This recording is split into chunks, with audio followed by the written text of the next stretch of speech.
Good morning, everybody, and welcome to Flannel Hill Farm.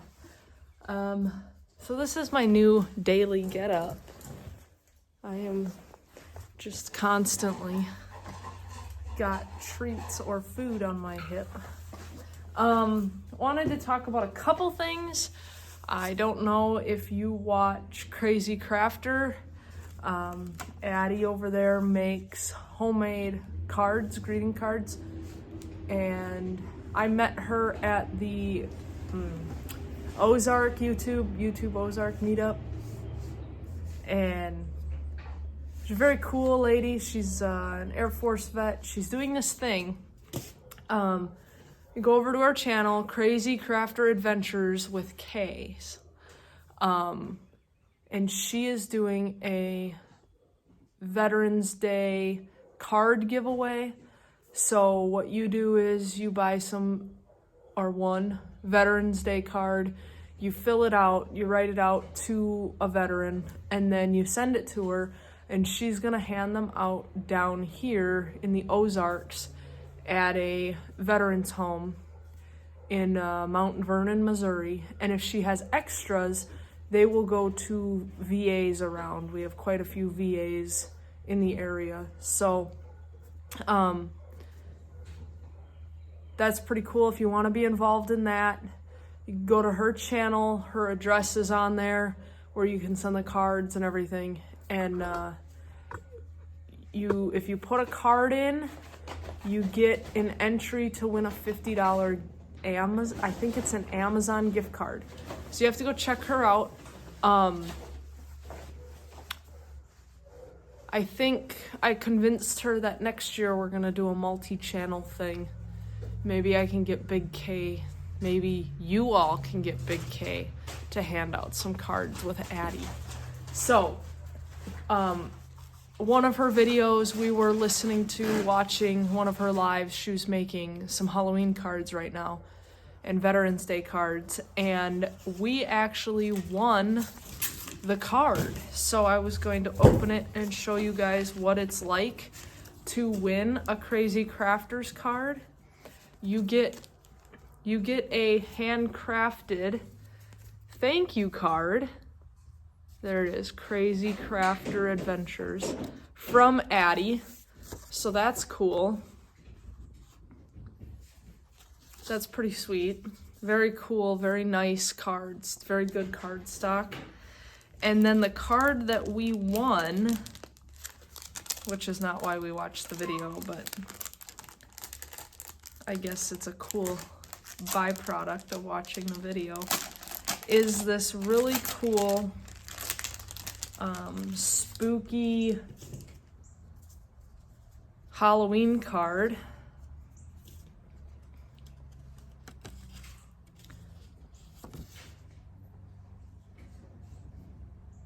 that is handcrafted by her.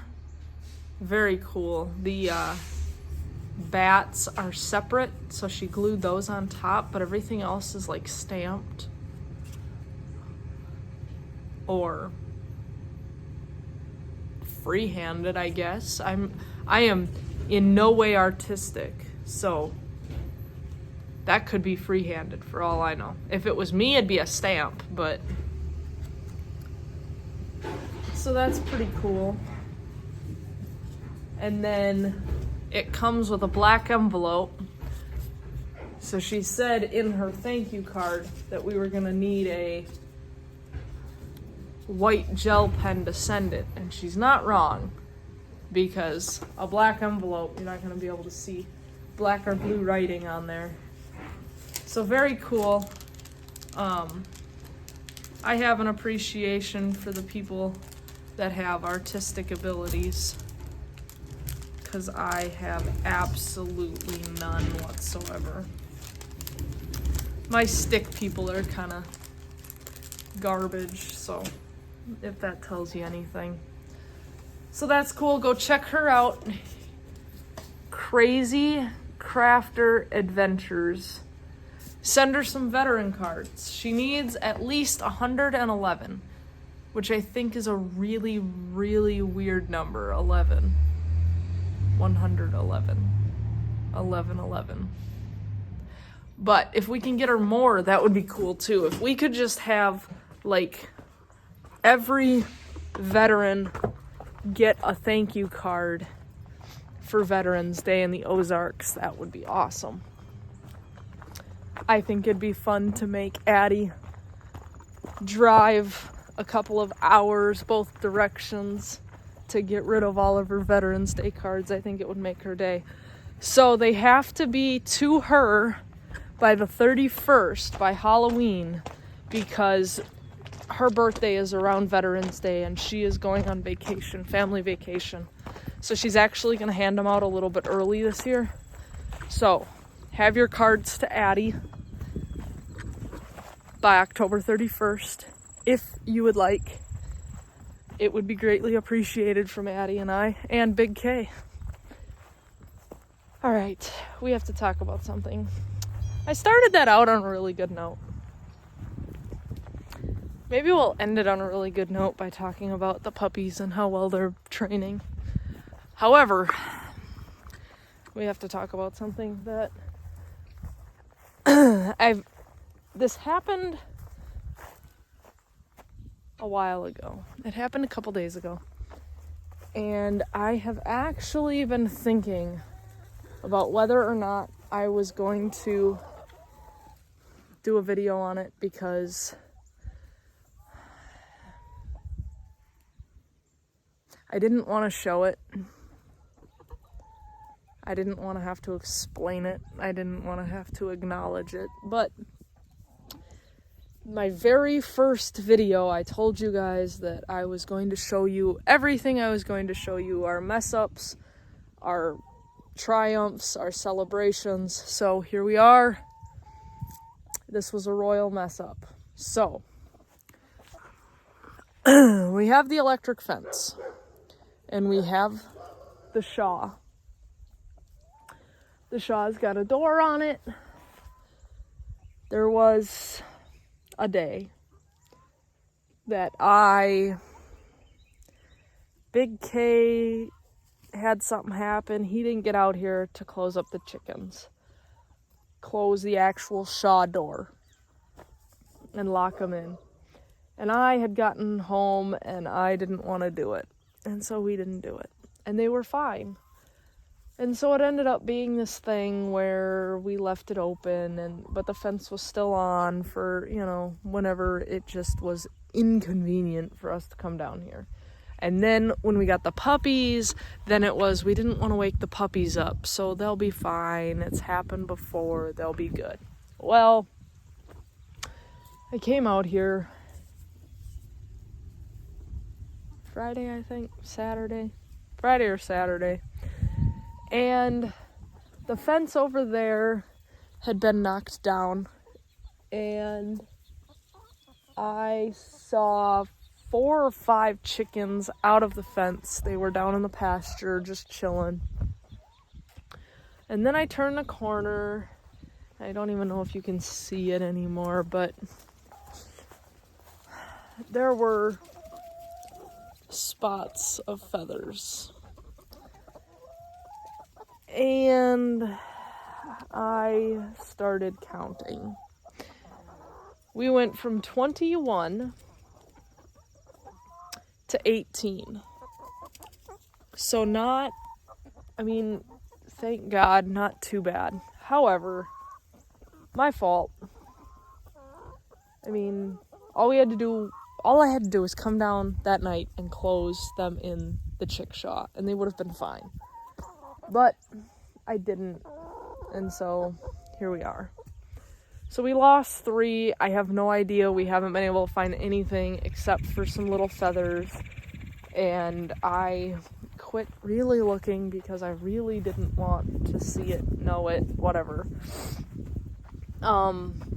Thinking back on it, when I got out of the camper that morning, I saw a fox kind of across the street. I don't know if it was a fox, a raccoon, a skunk, I have no idea. Whatever it was, I got 3. I learned my lesson. Close your chickens up at night, y'all. So, Real life, guys. Real life. I am going to tell you exactly what we do wrong, what we do right, and how you can learn from me.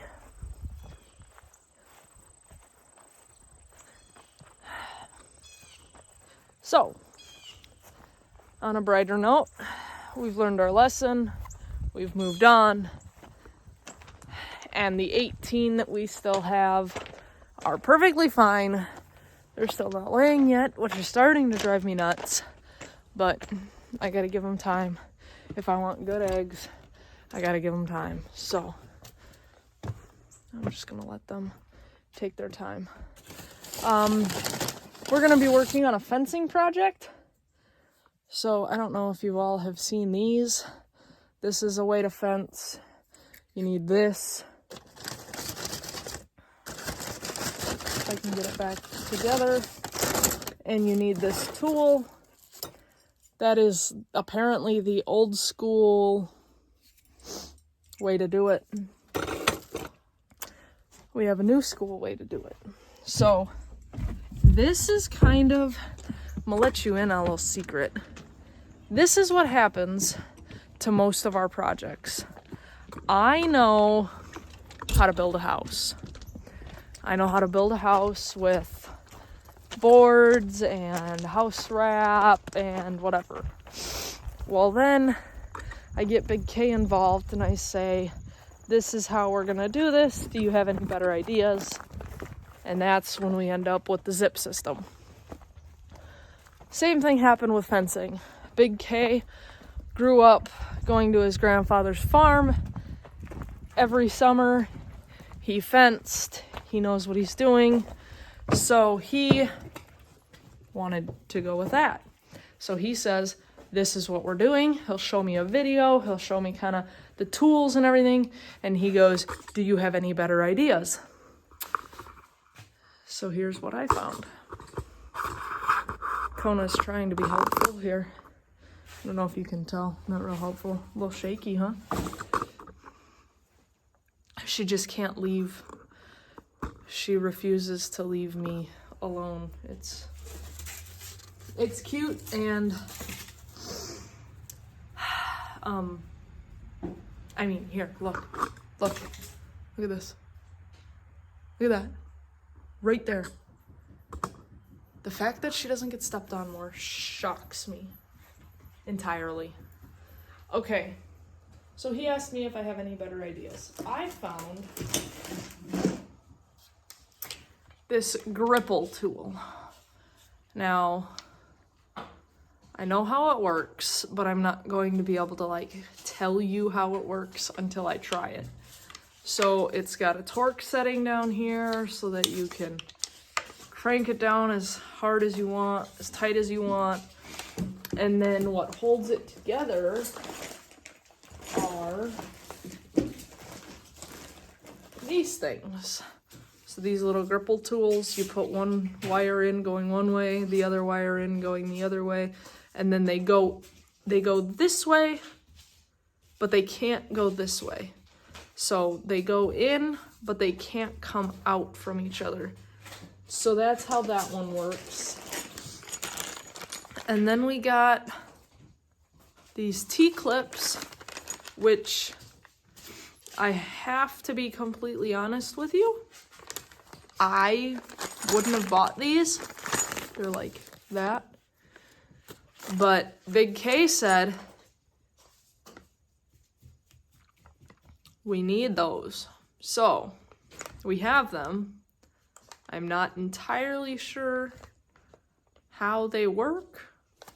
Let me open one up so you can see it. But we're gonna figure it out, I guess. The video I watched, the gentleman didn't use these. So I don't know how this works. But Big K said we needed them. I bought him some.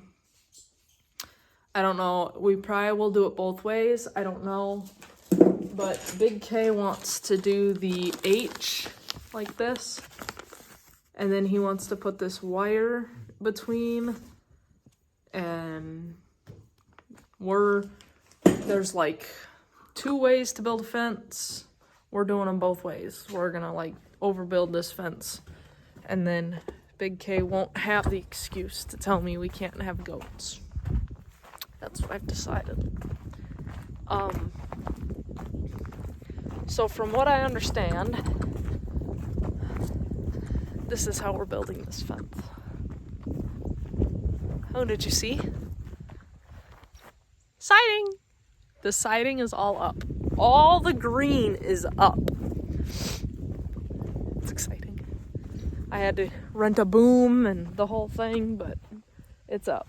So, we're gonna put one of these between these posts here. And then these are hedge posts. And if you're going to do the staple method, which I'm going to show you the staple method on a different one. I'll show it to you on this one too, but I'll really have to show it to you on a different post. If you're going to do the staple method, don't use hedge posts because they're too hard. Your staple doesn't do what you want it to do. So, these are posts. I don't even know what kind of posts they are, but we got these from the local farm and barn. And this is how you want your staple. And there's something about running your wire on the staple, like through here, so that your wire doesn't cut into your post. And so then we're gonna wire these 2 posts together to hold them tight to the H support. If that makes sense. So, we're doing it all. It's gonna be one solid, sturdy fence. Look at Creed. See him on the hill. But look at Kona. As close to me as possible. Kona, come! Get that recall. Sit. Good girl. Good girl. Wow. She's so good. Creed, he's a little bit more independent. Big K's having to really work with him. He's one of those, he's like, nah, maybe later. Kona's like, what do you want me to do? I'll do whatever. So that's what we got. We got all the green up. We are working on F&J now to work on soffit and fascia. Also gonna have to continue our insulating in the attic, fencing, and the end of this month we are going back to Minnesota. My mom is going to help us, and we are going to get the rest of our stuff from Minnesota, and hopefully everything that we own will be in one state. So that's our plan.